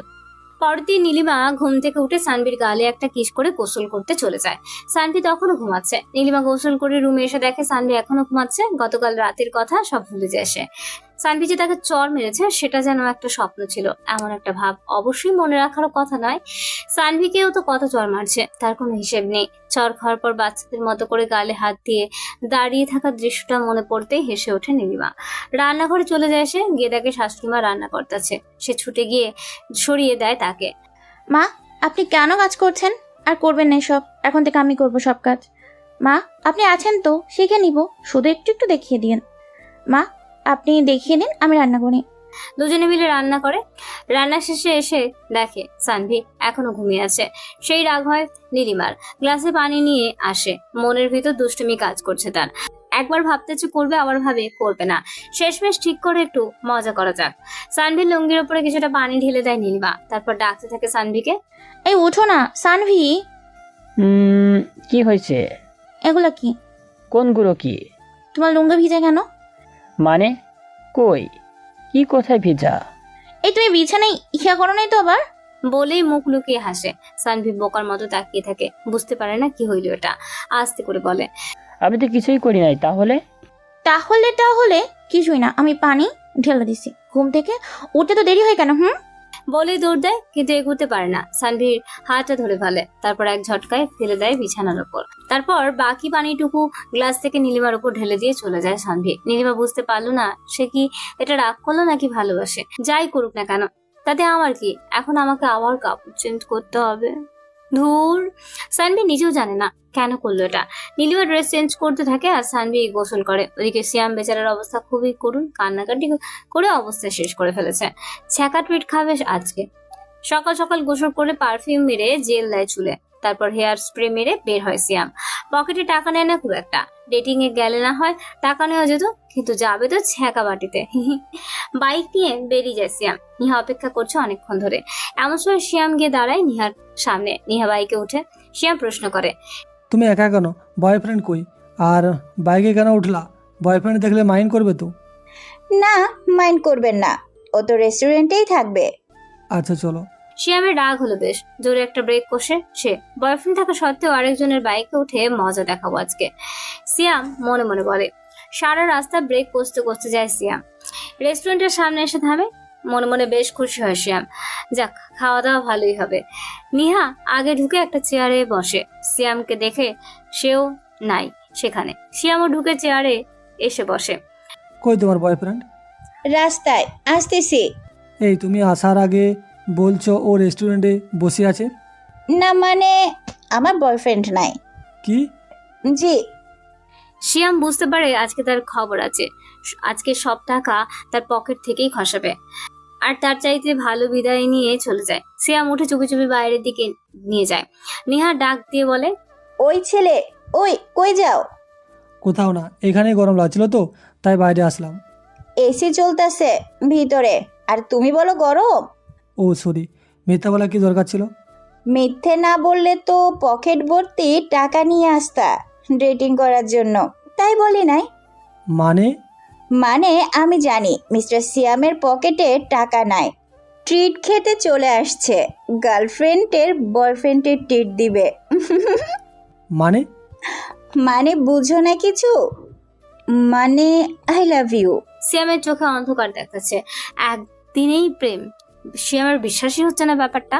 তাই সে নিহার হাতটা ধরে এটা বোঝার জন্য একটা সত্যি কিনা মিথ্যা, কিন্তু নিহা বলে ওঠে, ওই লুচ্চা, আই লাভ ইউ বলছি আর হাত ধরা শেষ, যা তোর সাথে ব্রেকআপ। বলেই বেরিয়ে যায় রেস্টুরেন্ট থেকে। শিয়াম আবালের মতো হাঁ করে তাকিয়ে থাকে, বুঝতে পারে না কি হলো হঠাৎ করে। মাথায় হাত দিয়ে ভাবতে থাকে, কি করলাম, হাতটা তো চেক করার জন্য ধরছি আর তাতেই ব্রেকআপ। এমন সময় নিহা আবার এসে সিয়ামের হাতটা ধরে হাঁচকা টান দিল, তারপর টানতে টানতে নিয়ে বাইকে বসালো। নিহা পেছনে বসলো, নিহা সিয়ামকে জড়িয়ে ধরলো, তারপর বলল, নদীর পাড়ে যাব, চলো। আচ্ছা। নিহা পেছনে বসে আছে। ছেলেটার বোকামি দেখে তার কত ইচ্ছা ছিল সাহসী একটা ছেলের সাথে প্রেম করবে, তা না উল্টো একটা বোকা ভিতর ডিমের সাথে প্রেম করতেছে। শিয়াম কিছু বুঝতে পারছে না। একবার আই লাভ ইউ বলে আবার বলে ব্রেকআপ, আবার জড়িয়ে ধরে, কিছুই বুঝি না। মেয়ে নাকি অন্য কিছু। যাই হোক, ভালোই হয়েছে, একটা রাগী গার্লফ্রেন্ড তো পেয়ে গেলাম। ছেঁকা খাইতে এসে গার্লফ্রেন্ড পাইলাম। মনে মনে সেই রকম খুশি হয় শিয়াম। একটা শান্তশিষ্ট পুকুর পাড়ে গিয়ে বসে তারা। তোমাকে নদীর পাড়ে নিয়ে যেতে বলছি, পুকুর পাড়ে না। ঢাকা শহরে নদী কই পাবো, এর জন্য তো ঢাকার বাইরে যাওয়া লাগবে। ওহ তাহলে থাক, এটাই ঠিক আছে। হুম। কান ধরো। কেন? ধরতে বলছি ধরো, এত কথা কেন বলো? এবার বলো, আমি তোমাকে ভালোবাসি। আমি তোমাকে ভালোবাসি। জোরে বলো। আমি তোমাকে ভালোবাসি। নিহা উঠে গিয়ে শিয়ামকে বলে। সিয়াম বুঝতে পারে না কি হচ্ছে তার সাথে এসব। সিয়াম চোখ বন্ধ করে নিহা আলতো করে সিয়ামের ঠোঁটে একটা কিস করে, তারপর জড়িয়ে ধরে সিয়ামকে। সিয়ামের হার্টবিট 10 গুণ বেড়ে গেছে। এটা কি স্বপ্ন নাকি সত্যি বুঝতে পারছে না সে। নীরব দর্শকের মতো শুধু দেখছে কি হয়। তারপর দুজনে অনেকক্ষণ আড্ডা দিয়ে বাড়ি চলে যায়। ওদিকে সানভি কৌশল শেষ করে এসে খাওয়ার টেবিলে যায়। গিয়ে দেখে নীলিমা বসে আছে। সানভিকে দেখেই উঠে দাঁড়ায়। সানভি, বাবা মা সবাই ওখানে। নীলিমা সবাইকে খাবার দেয়, সানভিকেও দেয়। তুমিও বসো, একসাথে খেয়ে নাও। নীলিমা বিশ্বাস করতে পারে না সানভি এসব বলতেছে। অবশ্য সানভি শুধু বাবা মাকে খুশি করার জন্যই কথাটা বলেছে। নীলিমা সবাইকে খাবার দিয়ে নিজেও বসে পড়ে। তারপর খাওয়া শেষ করে সানভি উঠতে যাবে, তখন নীলিমা বলে, দই আছে, বসুন। নীলিমা ফ্রিজ থেকে দই বের করে সানভির পেটে দেয়। সানভির দই অনেক প্রিয়। নীলিমার দিকে একবার তাকায়, তারপর দইটুকু শেষ করে রুমে চলে যায়। এইভাবে সারাদিন রুমে বসে থাকে। তার ভালো লাগে না। কবে যে অফিসে যাব, এই বোরিং লাইফ আর ভালো লাগে না। আজকে বউর সাথে একটু রোমান্স করবো, তবে আমি তো বউ হিসেবে মানিই না। তাহলে ভাবতে ভাবতে হারিয়ে যায় সানভি ভাবনার জগতে। হঠাৎ নীলিমা ডাকে, সানভির ঘোর কাটে। এই যে শুনছো, হুম। আজকে একটু শপিংয়ে যাবো, নিয়ে যাবা? ছোটকে নিয়ে যাও, আমি কেন? চলো না। আচ্ছা, বিকেলে যাব। Thank you. নীলিমা খুশি হয়ে জড়িয়ে ধরে সানভিকে। সানভি নিজেকে ছাড়িয়ে নিয়ে বাইরে চলে যায়। নীলিমা মনে মনে বলে, হয়ে যাবে, তুমি তো চিনো না আমাকে, ভালোবাসি তোমাকে আপন করে নিব। যতটা কষ্ট দিয়েছি তোমাকে, তার চাইতেও বেশি ভালোবাসবো। তুমি তখন আর ফিরিয়ে দিতে পারবে না, হয়তো ফিরিয়ে দেওয়ার সুযোগটাই পাবে না। তবে জেনে রেখো, তুমি আমারই হবে। কিন্তু নীলিমা তো জানেই না সে সানভির হয়ে গেছে সেই কবে। ভালোবাসার মানুষকে ঘৃণা করা যায় না, শুধু বাইরে বাইরে একটা ভাব দেখানো হয় যেটাকে ঘৃণা করি, কিন্তু ভেতর থেকে যে ভালোবাসে সে কোনোদিনও তার ভালোবাসার মানুষকে ঘৃণা করতে পারে না।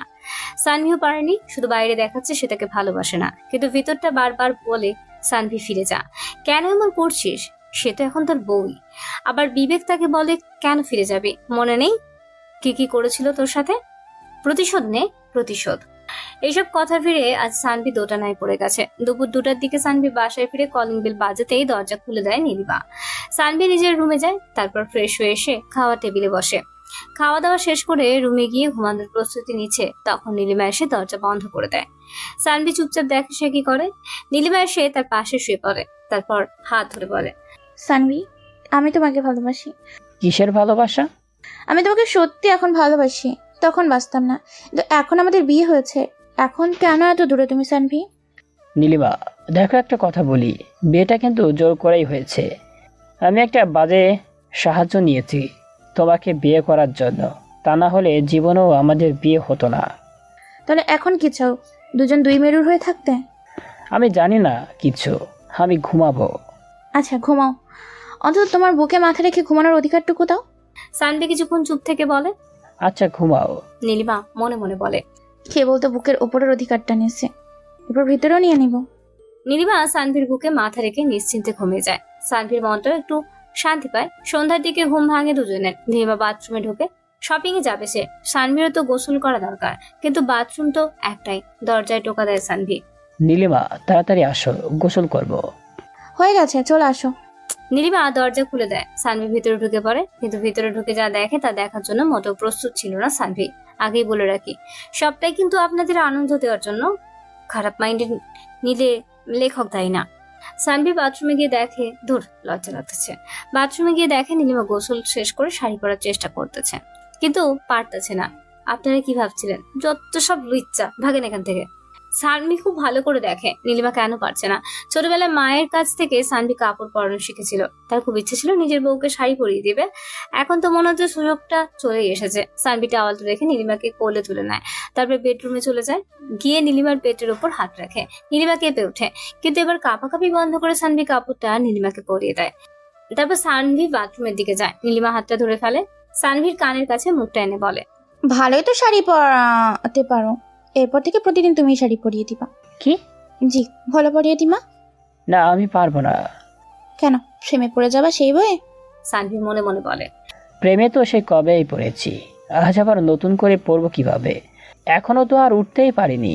কি হলো মিস্টার সানভি, বলেন রাজি কিনা? নাকি প্রেমে পড়ে যাওয়ার ভরিয়ে পরিয়ে দিবেন না? কোনটা?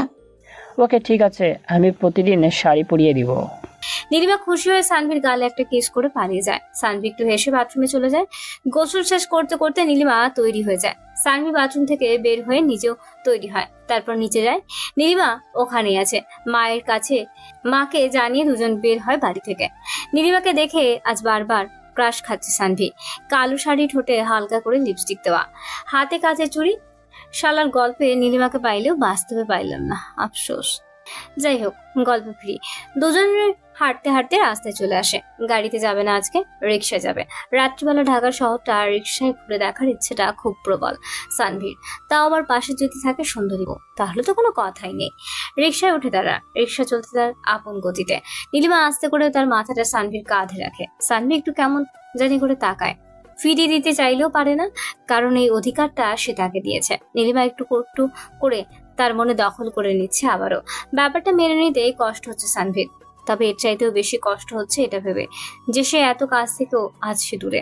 নীলিমা সানভির সাথে লেপ্টে বসে শীত শীত লাগতেছে তার। সানভি তার চাদরে জড়িয়ে নেয় নীলিমাকে। ভালোবাসার চাদরে ঢাকা পড়ে যায় কুয়াশাগুলো। হঠাৎ সানভি নিজের অজান্তেই নীলিমার কপালে একটা চুমু দেয়। ভালোবাসা কি জিনিস? কুয়াশা ঢাকা শীতের সকালে হাতে হাত রেখে পাশাপাশি চলা, নাকি রাত্রিবেলা ছোট্ট একটা চাদরে দুইজন জায়গা করে নেওয়া, হঠাৎ করে কোনো এক সময় কপাল এক চুম্বু এঁকে দেওয়া, নাকি অগোছালো চুলগুলোকে গুছিয়ে দিয়ে হাতটা ধরে বলা, এই অগোছালো চুলগুলো গোছানোর দায়িত্ব আমি নিতে চাই? কোনটা? আমার মতে এই সবগুলো ভালোবাসা, কারণ সবসময় তো আর শীতকাল থাকবে না, তাই বলে কি ভালোবাসা শেষ? না, কখনো না। ওই যে ছোট্ট একটা চুম্বু, এটা কিন্তু সবসময় দেওয়া যায়। এলোমেলো চুলগুলো গুছিয়ে দেওয়ার মধ্যেও প্রচুর পরিমাণ ভালোবাসা বিদ্যমান। হঠাৎ করে কাউকে কল্পনা করে সেই কল্পনায় হারিয়ে যাওয়া ভালোবাসা। এরকম হাজারো কারণে অকারণে ছোট্ট ছোট্ট কাজগুলোর নামই ভালোবাসা। ভালো থেকে নীলিমা, নিজের মতো করে আপন করে তো পেলাম না, কিন্তু মন থেকে তো মুছে দিতে পারবে না কেউ কোনো দিন। নীলিমা অবাক হয়ে তাকিয়ে দেখে, তারপর সানভির কাঁধে মাথাটা দিয়ে চোখটা বন্ধ করে ফেলে। সানভি মনে মনেই বলে, একটু বেশি ইমোশনাল হয়ে পড়েছি, মায়া কাটাতে হবে। আর নীলিমা ভাবতেছে কি হলো এটা? সে কি তবে আমাকে মেনে নিল না, নাকি ভুল করে? যাই হোক, আস্তে আস্তে সব হবে, সে আমারই হবে। রিক্সা তার আপন গতিতে চলছে। রাতে ঢাকা শহর উপভোগ করছে দুজনে। প্রায় আধা ঘন্টা পর তারা মলে গিয়ে পৌঁছালো। নীলিমা গিয়ে অনেক কিছু কিনলো আর সানভির জন্য একটা নীল পাঞ্জাবি। কেনাকাটা শেষ করে দুজন বাসায় ফিরলো। রুমে ঢুকে সানভি বিছানায় শুয়ে পড়লো আর ওভাবেই ঘুমিয়ে গেল। নীলিমা চুপচাপ তার পাশে গিয়ে শুয়ে পড়লো। সানভির মুখে মাথা রাখতেই একটা অস্থিরতা অনুভব করতে লাগলো নীলিমা। সানভি নীলিমাকে জড়িয়ে ধরলো। যেহেতু সে ঘুমাচ্ছে তাই তার কিছু জানার নেই কি করছে সে। নীলিমাও পরম শান্তিতে ঘুমিয়ে গেল। রাত তখন 10টা মাত্র। দুজনেই ঘুমাচ্ছে। ওদিকে সিয়াম বেচারা অপেক্ষা করছে নিহার জন্য। তার বাসার নিচে মেয়েটা বলেছে দেখা করবে, তাই খুব ভয় লাগতেছে তার। রাস্তায় দাঁড়িয়ে দাঁড়িয়ে নিহা জানলার দিকে তাকাচ্ছে। কিছুক্ষণ পর নিহা বাইরে আসলো, এসে সিয়ামকে জড়িয়ে ধরে। তারপর বেঞ্চে বসে দুজনে। কিসব পাগলামি করে বলো তো? এত রাতে ডাকার কোনো মানে হয়? তোমাকে খুব দেখতে ইচ্ছে করছিল। পাগলি একটা। পাগল। তোমার একটা জিনিস আছে। কি? চোখ বন্ধ করো। করলাম। তারপর? নিহা আলতো করে একটা কিস করে সিয়ামের গালে। আমি একটা দিব? কোথায় দিবা? যেখানে বলবা। ওকে, তাহলে লিপ কিস করি। তারপর দুজনে কাছে চলে গিয়ে একটা ডিপ লিপ কিস করে। এরপর সিয়াম চলে আসার জন্য পা বাড়ায়। নিহা পেছন থেকে হাত টেনে ধরে বেঞ্চে বসিয়ে বলে, তোমার না বিরিয়ানি পছন্দ, না খেয়েই চলে যাবা? আজকে কত কি খাইলাম, পেট ভর্তি হয়ে গেছি। ওরে শয়তান, মায়ের খাবা? না, বিরিয়ানি খাবো, আর ঝাল লাগলে ওইটা আবারও খাবো। নিহা সিয়ামকে একটা আলতো করে থাপ্পড় মারে। তারপর বলে, বসো। তুমি খাইয়ে দিলে খাবো। ওকে, হা করো, আমি খাইয়ে দিতাছি। সিয়ামকে নিহা নিজের হাতে করে খাইয়ে দেয়। সিয়ামও নিহাকে খাইয়ে দেয়। সিয়াম নিহাকে খাইয়ে দেয়। হঠাৎ নিহা সানভির আঙুলে কামড় দেয়। সিয়াম ব্যথা পেয়ে নীলিমার আঙুলটা চুষতে থাকে ছোট বাচ্চাদের মতো। নিহার শরীরটা শিরশির করে ওঠে। সিয়ামকে জড়িয়ে ধরে সে। তারপর পানির বোতলটা রেখে দৌড়ে তার রুমে চলে যায়। সিয়ামও তার বাসায় চলে আসে। পরের দিন নীলিমার ঘুমটা আগে ভাঙে। শাড়িটা ঠিক করে বাথরুমে চলে যায়। গোসল করা দরকার। সানভির ঘুম ভাঙেনি এখনো। নীলিমা গোসল শেষ করে এসে তাকে সানভি ঘুমিয়ে আছে। একটু দুষ্টুমি করার ইচ্ছা হয় তার। সানভির মুখের কাছে গিয়ে ভেজা চুলগুলো ছেড়ে দেয়। হালকা হালকা পানি গড়িয়ে পড়ে সানভির মুখের উপর। সানভির ঘুমটা ভেঙে যায়। সানভি নীলিমার ঘাটটা ধরে কাছে নিয়ে আসে, কানের কাছে মুখে এনে বলে, আমি বলছি না আমি তোমাকে ভালোবাসি না, তাহলে কেন বরাবর বইয়ের মতো আচরণ করো? তোমার আমাকে ভালোবাসতে হবে। আমি আদায় করে নিব তোমার ভালোবাসা, যেমনটা আমাকে বিয়ে করেছো ঠিক সেইভাবে। মানে কি? আমাকে কি আবার তুমি ধর্ষণ করবে নাকি? ধুর শয়তান। নীলিমা হেসে চলে যায় রান্নাঘরে। গিয়ে মায়ের সাথে রান্না শিখে। সানভি উঠে ফ্রেশ হয়। নীলিমা রান্না শেষ করে সানভিকে ডাকতে যায়। ঘরে ঢোকার সময় হঠাৎ হোঁচট খায় সে। চোখটা বন্ধ করে ফেলে, কারণ বড়সড় একটা ব্যথা পেতে চলেছে সে। হঠাৎ সে থেমে যায়। কি ব্যাপার? বললাম না কেন? ভয় কাটিয়ে চোখটা খুলতেই দেখে সানভি তাকে ধরে আছে। নীলিমা উঠে দাঁড়ায়। দেখে চলতে পারো না? পড়ে গেলে তো নাক ফেটে আলু হয়ে যেত। দেখে চললে কি আর মিস্টার সানভি আমাকে এইভাবে ধরতো? যত সব, কাকে কি বলি আমি নিজেও বুঝি না। চলো তো, খেতে মা ডাকছে। আচ্ছা যাচ্ছি, তুমিও আসো। আমাকে তো বই হিসেবে মানেন না, আমি না খেলেও চলবে। আপনার দায়িত্ব এখন আমাদের, তাই না খেয়ে থাকলে চলবে না। সানভি, তোমার ভালোবাসি বলাটা খুব মিস করি। লিমিট শেষ আর নাই। যখন ছিল তখন আসেন নাই, এখন আর এসে কি লাভ? বলেই চলে যায় সানভি। তারপর খাওয়ার টেবিলে গিয়ে বসে। সামনের চেয়ারে নীলিমা বসে। পা দিয়ে সানভির পায়ে লাথি দিতে থাকে নীলিমা। সানভি ভ্রু কুচকে তাকায় নীলিমার দিকে। খেতে বসেও এসব সহ্য করা লাগতেছে। কিছুই বলতে পারছে না, কারণ বাবা মা পাশে বসে তাই। আর সহ্য করতে না পেরে পা দিয়ে নীলিমার পা চেপে ধরে সানভি। নীলিমা মুচকি হেসে ওঠে। সানভি আরো জোরে চেপে ধরে। নীলিমা মাথা নিচু করে হাসে। সানভি আরো রেগে যায়, কিন্তু বাবা মার সামনে কিছু করতে পারে না। খাওয়া শেষ করে সানভি রুমে গিয়ে বসে। নীলিমাও যায়। নীলিমা রুমে ঢোকার সাথে সাথে সানভি তার হাত ধরে টান মেরে বিছানায় ফেলে দেয়। ওই মেয়ে, সমস্যা কি তোমার? একটু শান্তিতেও থাকতে দিবা না নাকি? আমি আবার কি করলাম? কি করো নাই তাই বলো? খেতে বসো, তোমার যন্ত্রণার ভালো লাগে না তো আমি কি করব? আমাকে তো বই হিসেবে মানোই না, তাহলে তুমি শাসন করার কে? হ্যাঁ মানি না, তাই আমার থেকে দূরে থাকার চেষ্টা করবা। আমি তোমাকে জাস্ট সহ্য করতে পারি না। আচ্ছা, এরপর থেকে তোমার দূরে দূরে থাকা হয়েছে। আমি ভেবেছিলাম তুমি আমাকে ভালোবাসো, কিন্তু না, ধর্ষক কখনো কাউকে ভালোবাসতে পারে না। নীলিমা রাগ করে চলে যায় ওয়াশরুমে। ভীষণ কান্না পায় তার। কি দোষ ছিল তার? বারবার একটা কথাই তার মাথায় ঘুরপাক খাচ্ছে, সানভীর থেকে দূরে থাকতে হবে। কেন বেহার মতো ঘুরি তার পেছনে? আমারও তো একটা পার্সোনালিটি আছে। পার্সোনালিটি সানভীর 7টা বছর পার্সোনালিটি ধুয়ে মুছে দিয়ে রাস্তায় সবার সামনে থাপ্পড় খেত। তখন তার একেবারেও মনে হয়নি তার পার্সোনালিটি আছে। মনে হয়েছে ভালোবেসে মেরেছে। লোকে কি বলবে তাতে আমার কি? আর দুদিনের অপমানেই পাল্টে গেল চিন্তা ভাবনা। যাই হোক, গল্পে ফিরি। নীলিমা ওয়াশরুম থেকে বের হয়ে দেখে সানভি রুমে নাই। সে দরজা আটকে দিয়ে নিঃশব্দে কাঁদে।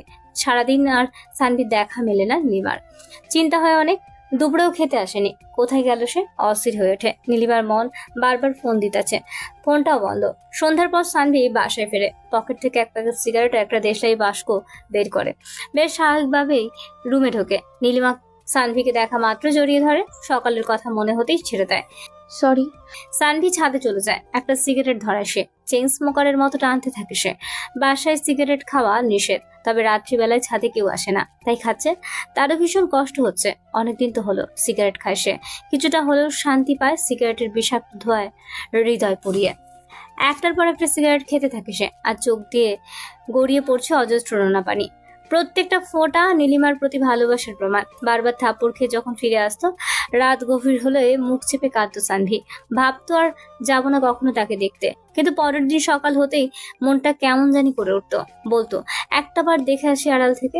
আজকেও আর সামনেও যাবো না বলেও কথা বলবো না, চড়ও খাবো না, শুধু দেখেই চলে আসবো। কিন্তু পারতো না সে থাকতে। একটাবার দেখলে ইচ্ছে হতো আর একটু কথা বলি। আর সামনে যেতেই নীলিমার প্রতিদিনের মতো একটা থাপ্পড় উপহার দিয়ে চলে যেত। রুটিন ছিল তার এটা। সানভি যে কতবার যে বলেছে তার নীলিমার সামনে যাবে না, কিন্তু পরের দিন ঠিকই তার সামনে চলে গেছে। বাসায় এসে কেঁদেছে। আল্লাহ ছাড়া কেউ দেখেনি তার কান্না, শুনতে পায়নি একটা ছেলের আত্মচিৎকার। বুঝেনি কখনো নীলিমা তাকে। অপরাধী সে। ধর্ষণ করেছে নীলিমাকে। তার নেই কোনো বেঁচে থাকার অধিকার। সে সত্যি সত্যিই বলেছে, ধর্ষক কখনো ভালোবাসতে পারে না। ছাদের একদম শেষ প্রান্তে চলে যায়। সুইসাইড করবে সে। তার আগে সিগারেটটা শেষ করে নেই। মনে মনে বলে সানভি একটাবার নীলিমার কাছে মাপ চাওয়া দরকার। এখন হোক না, গভীর রাতে হলেও তার কপালে একটা শেষ চুমু দিয়ে তারপর পাড়ি জমাবে দূরাকাশে। প্যাকেটে এখনো 8টা সিগারেট বাকি। আর একটা সিগারেট ধরায় সানভি। নেশা লেগে গেছে তার।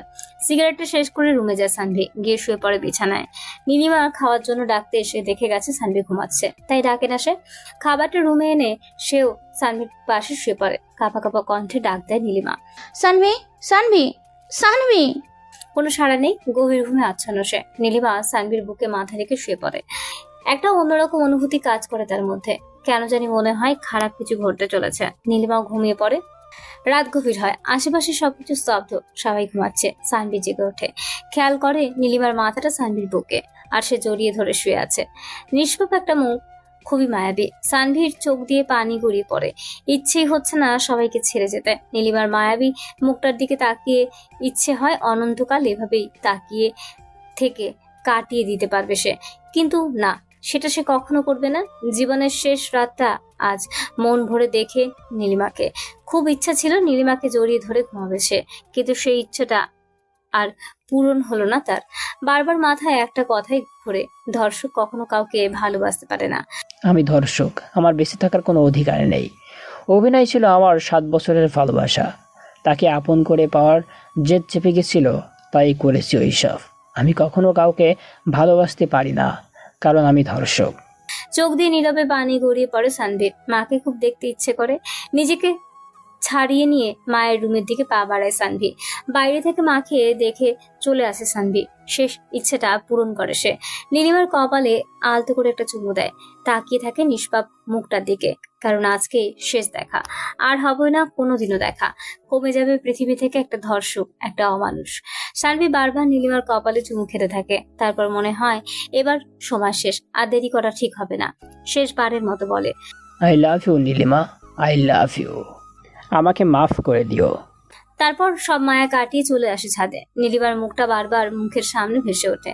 ইচ্ছে হয় বেঁচে থাকার, কিন্তু আবারও মনে হয় তার সেই কথা, ধর্ষক কখনো ভালোবাসতে পারে না। পরক্ষণেই মুড চেঞ্জ হয়। নেই কোনো বেঁচে থাকার অধিকার তার। সমাজের সবচাইতে বাজে লোক ধর্ষণকারী, আর সেও ওই কাতারেই পড়বে। হোক যতই ভালো মানুষ, সে ধর্ষক। হয়তো কেউ জানে না, কিন্তু তার ভিতর থেকে অপরাধ বোধ কাজ করে। এতদিন মনে হয়নি তার যে সে একটা ধর্ষক, কিন্তু আজ নীলিমার কথাই মনে পড়ে গেল। সত্যিই তো বলছে সে, আমি ধর্ষণ করলাম আর আমি তাকে অবহেলা করি। সবাই জানে একটা ধর্ষক কতটা খারাপ মানুষ, কতটা নিচ্ছ। সমাজের সবচেয়ে নিচু স্তরে তাদের বসবাস, আর মন তাদের নেই। বলেই চলে। কেউ কখনো খুঁজে দেখে না ধর্ষকের ধর্ষণের পেছনের কারণটা কি, খোঁজার চেষ্টাও করে না। কেন করবে? মেয়েটা তো আজ সবার উপরে, তাদের একটা কথাই সবাই বিশ্বাস করবে, কিন্তু একটা ছেলে যদি ওই কথাটা বলে কেউ বিশ্বাস করবে না। যাই হোক, এসব আমার ব্যাপার না, আমাকে মরতে হবে, থাকবে না আর পৃথিবীতে। পকেট থেকে ব্লেডটা বের করে সানভি এবার দারুণ কনফিউশনে পড়ে যায় সে। ছাদ থেকে লাফ দেবে নাকি ব্লেড দিয়ে হাত কাটবে, কোনটা? দারুণ একটা আইডিয়া এসে যায় মাথায়। আগে হাত কাটবে, তারপর লাফ দিবে। বাহ, নিজেই মনেই প্রশংসা করে ওঠে সে। ধর্ষকের বুদ্ধি হলে কথা, একটু তো শার্প হওয়ার কথা। ব্লেডটা হাতের উপর রাখে সে, আলতো করে চালায় সে হাতের উপর। ওপরের চামড়া কেটে যায়, হালকা কাটছে, একটু রক্ত বের হচ্ছে। এমন সময় ফোনটা বেজে ওঠে। শালার কল আসার আর সময় পেল না। এত রাতে কেই বা কল দিবে? নাম্বারের দিকে তাকিয়ে দেখে নীলিমা। কল রিসিভ করতে চায় না, তারপরও করে। শেষবারের মতো কণ্ঠস্বরটা শুনতে ইচ্ছা হয় ভীষণ। কোথায় তুমি? ছাদে। এত রাতে ছাদে কি করো? কিছু না, ভালো লাগছে না, তাই একটু হাঁটতে আসছিলাম। রুমে চলো। যাবো, 10 মিনিট সময় দাও। 20 সেকেন্ডের রাস্তায় 10 মিনিট কেন লাগলো? বললাম তো সময় লাগবো। নীলিমা কথা বলতে বলতে ছাদে চলে আসে। সানভি নীলিমাকে দেখা মাত্রই ব্লেডটা নিচে ফেলে দেয়, তারপর শার্টের হাতাটা নিচে নামিয়ে নেয়। এত রাতে ছাদে কি? বললাম তো এমনি। এমনি মানে? এত রাতে এমনি এমনি কেউ ছাদে আসে না। কি করছিলে তুমি বলো? কিছু না, তুমি যাও, আমি আসছি। তুমি আমার সাথে যাবে? তোমার সাহস তো কম নয়, আমাকে অর্ডার করতেছো। নীলিমার মনে হঠাৎ কোথা থেকে এত সাহস আসে তা বুঝতে পারে না। সানভির হাতটা টান দেয় সে। হঠাৎ গরম পানীয় কিছু অনুভব করে সে। হাতটা চোখের সামনে আনতেই ভয় পেয়ে যায় নীলিমা। রক্ত? মানে? তোমার হাতে রক্ত কিসের দেখি? কাঁপা কাঁপা কণ্ঠে বলে। সানভি হাতটা জোর করে সামনে এনে চাঁদের আলোয় দেখতে পায় হাতটা কিছু দিয়ে কাটা। নিচে তাকাতেই ব্লেডটা স্পষ্ট দেখতে পায় সে। সানভি, এগুলো কি? কি? কিছু না তো। কি করছিলে এগুলো তুমি? কই কিছু না, শুধু পৃথিবী থেকে একটা ধর্ষক কমিয়ে দিতে চাইছিলাম। নীলিমা কি বলবে বুঝতে পারে না, শুধু এটাই ভাবে আজ তার একটা কথার জন্য সানভি মরতে গেছিল। যদি সময় মতো না আসতাম তাহলে সে আজকে সুইসাইড করতো। আর কিছু ভাবতে পারে না সে। ব্লেডটা হাতে নিয়ে সানভির থেকে দূরে চলে যায় সে। এরপর ব্লেডটা হাতের উপর রেখে বলে, সানভি, তুমি যে কাজটা করতে পারোনি সেই কাজটা আমি করব। কি করছো তুমি? থামো। ওখানেই দাঁড়াও, সামনে এগোলে আমি ব্লেডটা চালিয়ে দিব। পাগলামি করো না নীলিমা, থামো। পাগলামি আমি না, তুমি করেছো এতদিন। যদি মেনেই না নিবে তাহলে বিয়ে কেন করেছিলে? রাস্তার পাশে ছেড়ে দিয়ে যেতে পারতে। নীলিমা চুপ করো প্লিজ। আজকে তোমার হাতে 2টা অপশন আছে। হয় তুমি আমাকে ভালোবাসবা আগের মতো, নয়তো আমাকে হারাবা চিরতরে। সানভি এবার দোটানার মধ্যে পড়ে যায়। সে কি করবে? তুমি ভালোবাসবে না তাই তো? বলে ব্লেডটা জোরে চেপে ধরতেই হালকা কেটে যায় সানভি। চিৎকার করে বলে ওঠে, আমি তোমাকে ভালোবাসি। নীলিমা ব্লেডটা ফেলে দিয়ে দৌড়ে এসে সানভিকে জড়িয়ে ধরে। অনেক দিনের অপূর্ণ বুকটা আজ পূর্ণতা পেল। সানভি নীলিমার কপালে অজস্র চুমু দিতে লাগলো। নীলিমা হেসে ফেললো সানভির পাগলামি দেখে। তারপর দুজনের কাটা হাত দুটো থেকে রক্ত নিয়ে একসাথে করে সানভি বলল, মৃত্যুর আগ পর্যন্ত এই দুজনকে আর কেউ আলাদা করতে পারবে না। Love you. I love you too. Sanvi নীলিমাকে কোলে তুলে নেয়, তারপর রুমে চলে আসে। বিছানায় এনে নামিয়ে দেয় নীলিমাকে, তারপর হাত পা বেঁধে ফেলে দড়ি দিয়ে। আস্তে আস্তে নীলিমার দিকে এগিয়ে যায় সানভি, তারপর হাত দুটো চেপে ধরে নেশাগ্রস্তদের মতো ঠোঁটের দিকে তাকায়। তারপর ডুবে যায় নীলিমার ঠোঁটের মধ্যে। এখন ধর্ষণ হবে আবারও, তবে এবার জোর করে নয়, ভালোবেসে ধর্ষণ। 1 বছর পর সানভি হাসপাতালে অপেক্ষা করতেছে, কখন ডাক্তার বের হবে সেই প্রত্যাশায়। অনেক টেনশন হচ্ছে তার, মাথা দিয়ে ঘাম ছুটে যাচ্ছে। আজ নীলিমা ডেলিভারি ডেট। বাইরে থেকে বোঝা যাচ্ছে না কিছুই, কি হচ্ছে ভেতরে। কিছুক্ষণ পর ডাক্তার বেরিয়ে এলো, মুখটা গম্ভীর করে বের হলো। আপু, নীলিমা কেমন আছে? নীলিমা তো ভালোই আছে, তবে তবে কি? আপনি বাবা হয়েছেন। বলেই মেয়েটি হেসে ওঠে। সানভি কোনো কিছুর প্রতীক্ষা না করে দৌড়ে ভেতরে ঢুকে। আমি বাবা হয়েছি। আনন্দে কথা আটকে যাচ্ছে তার, মুখ দিয়ে হাসি আর চোখ দিয়ে পানি পড়তেছে। নীলিমা হাতটা ধরে একটা চুমু দেয় সে। তারপর পিচ্ছিটার দিকে তাকায়। নাম কি রাখছো ওর?